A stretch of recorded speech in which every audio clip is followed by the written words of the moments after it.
Hello everyone, my name is Ted, and we are going to go over this PowerPoint presentation which we have prepared for the new salespeople. It's titled Merchant Processing Application and Agreement, also known as the MPA. Now, before we begin, I would like to give you a few words about this presentation.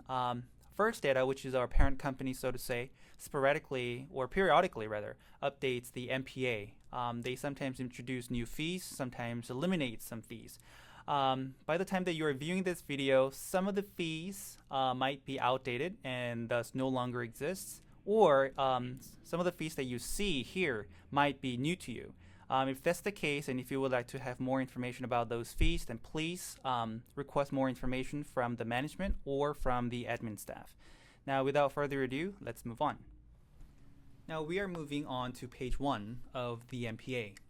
Now, this section is dedicated to the merchant's business information. Now, before we begin, let us look to the upper right-hand corner of this page, and you will see that the version number is 1707. I don't assume that you would be working with any older version than 1707, but if you're working with newer version, and if you would like to have more accurate or more recent information about this MPA, then please consult with the management or the admin staff. Now, to the left-hand side, we see client's business name, also known as the doing business as or DBA, as well as the business address. In other words, what is the name of the business that appears on the storefront or on the window, and where is this business located? In the city, state, and the zip code. Underneath, we see the location phone number and location fax number. Location fax number is not required, but we would greatly appreciate it if you can get at least one phone number for this business. Business email address and business website address. Sometimes merchants don't necessarily have an email address or a website, which is the case for most mom and pop stores, such as liquor stores or restaurants. If that is the case, you can leave these fields blank. However, if the merchant does have an email address or a website address, then please provide us with one. Customer service phone number and customer service email address. These could go back to location phone number and business email address. However, if this merchant has separate service number or service email address, then please provide us with one. Now to the right-hand side. Client's corporate/legal name is what is the name of the corporation. If it's a corporation, most of the time it ends with INC. On the other hand, if it's an LLC or a limited liability company, that it would end with LLC. However, if this merchant is a sole owner, then the corporate/legal name would be the name of the merchant. The billing address, if it is different from the location address that you will see to your left, then please provide us with one. However, if it is the same, then just you can leave these fields blank. Contact name. Please provide us with at least the owner's name or the account payable or receivable or whoever else that may serve as the point of contact with us. Contact fax number/email address can go back to the fax number or the email address to the left. However, if they have separate ones, then please provide us with one. And the same with the contact phone number. On the bottom, we see send retrieval request to and send merchant monthly statements to. By default, we have selected the business location. In other words, should we or First Data, which is our parent company, would like to communicate with the merchant through mail, then those communications will be sent to the business location. However, if the merchant would like to have those information received to their legal location, then please indicate as such. On the bottom, we have space reserved for text information. Should this merchant be an individual/sole owner, then please check the box next to individual and give us the name of the merchant and the state. Should it be a corporation, then please check the box next to corporation and give us the state in which this corporation was filed. The same with medical or legal corporation, tax-exempt organizations, international organization, associations, government, limited liability companies, and partnerships. Now, one word about the tax-exempt organization, also known as nonprofits. In order to prove their nonprofit status, we would like to have at least one copy of their 501c letter. Without this letter, we cannot give the benefits to the nonprofit organizations for operating a nonprofit.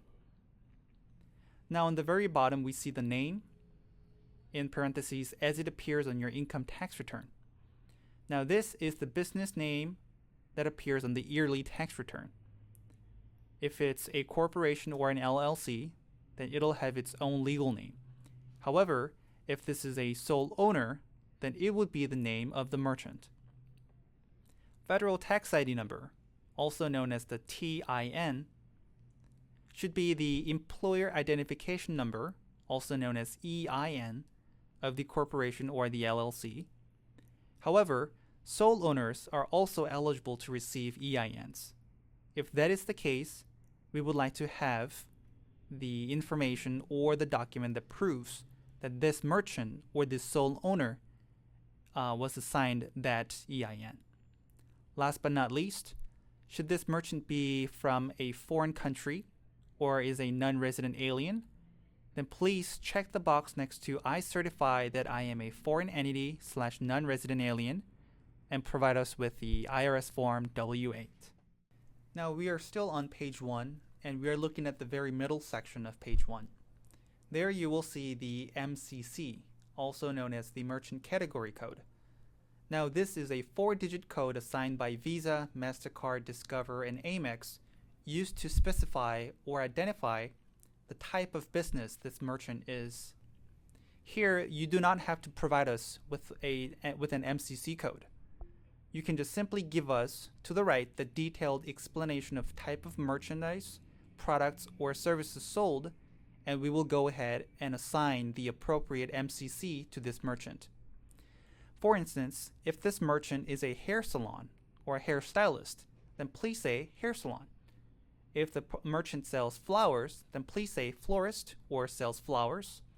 Or if the merchant is a wholesale merchant, then please simply say wholesale and give us more details about the products that this merchant is selling. Underneath, we see additional credit/site survey information. Number 1 is the zone. Where is this business located?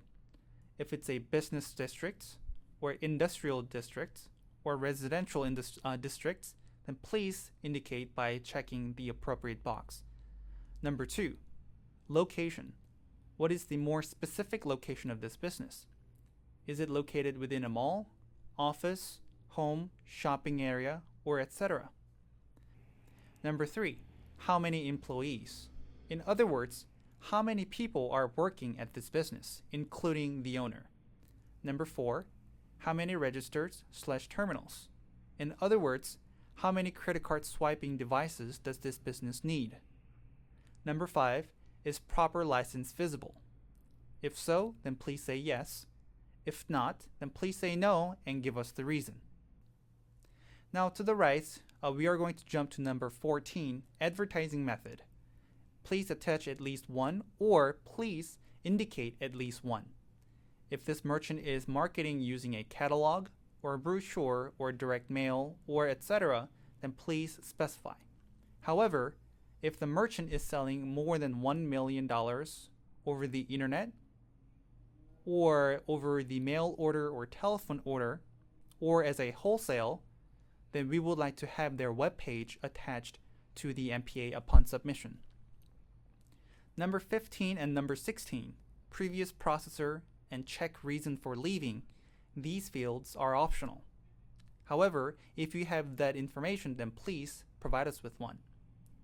Please indicate the previous processor and the reason for leaving. Now on the previous slide, we jumped from 5 to 14. And here in this slide, we would like to talk about items 6 to 13. So number 6, where is the merchant name displayed at the site? Is the name displayed on the window, or on the door, or on the storefront? So for instance, for Green Payment Solutions, And if we were a store, would our name be hanging on the window, or on the door, or on the top of the door? Number 7, merchant occupies the ground floor or some other floor. If the merchant is indeed occupying the ground floor or the first floor, then please check ground floor. If the merchant is occupying second, third, or on, then please say other, and please indicate which floor the merchant is occupying. Number 8, number of floors/levels. Is the entire building consist of just one floor, 2 to 4, 5 to 10, or 11 or more? In Green Payment Solutions case, this building has in total of 6 floors. If that is the case, although we are only occupying the second floor, I would say the number of floors and levels are between 5 and 10. Number 9, remaining floors occupied by residential, commercial, combination, or none. In our case, rest of the floors are occupied by other companies or firms. In this case, I would indicate that it is occupied by commercial entities. Number 10, approximate square footage. In other words, how big is the business space? Is it 0 to 250 square feet, 251 to 500 square feet, or on? Number 11, are customers required to leave deposit? If so, then please select yes, and please give us the percentage of deposit. If not, then please select no. For number 12, return policy. In the event that a customer comes to the merchant and requests for a return, does the merchant issue a full refund of the product? Or does the merchant simply exchange the product with a new one?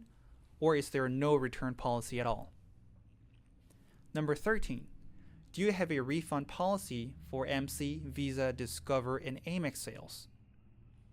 If yes, then please select or specify whether it's going to be an exchange of products, store credit, or a credit back to the credit card/debit card. If not, then please select no. And there is one additional question to number 13. If MC, Visa, Discover, and Amex credit, then within how many days do you submit credit transactions? If you or if your merchant issues the credit then please select 0 to 3. If not, and if the merchant issues the credit at a later time, then please specify by selecting the appropriate box. Now we are on the last section of page 1 at the lower right hand corner of the page. There we have mail, telephone order, business to business, and internet information. This section is specifically reserved for those merchants that do wholesale, MOTO, also known as mail order, telephone order, or e-commerce. Number 1, what percentage of total sales represent business to business as opposed to business to consumer? In other words, how much of the total sales, including check and cash, is derived from business to business as opposed to business to consumer? Please note that the percentages must add up to 100%. Number 2, what percentage of bank card sales represent business to business as opposed to business to consumer? In other words, how much of the credit card sales account for B2B sales as opposed to B2C sales? And once again, the percentages must add up to 100%. Number 3, what is the time frame from transaction to delivery? In other words, from the moment that you process a credit card to the moment when the good is delivered, how long does it take? Does it take 0 to 7 days, 8 to 14 days, 15 to 30 days, or over 30 days? And again, the percentages must add up to 100%. Number 4, MC, Visa, Discover, and Amex sales are deposited, date of order, date of delivery, or other. In other words, when do you process credit cards? Do you process credit cards when you receive an order, or do you process credit cards on the date of delivery? Number 5, who performs product service fulfillment? Is it direct or is it vendor? In other words, if the merchant specifically delivers the product himself or herself, then that would be considered as direct. However, if the merchant has a third party person or entity, or in this case, a vendor, do the product delivery or service fulfillment, in that case, you would need to select vendor and give us more information about that vendor. Number 6, does any of your cardholder billing invoice automatic renewals or recurring transactions? In other words, do the customers of your merchant pay on a regular basis through recurring billing? If so, please say yes. If not, please check no.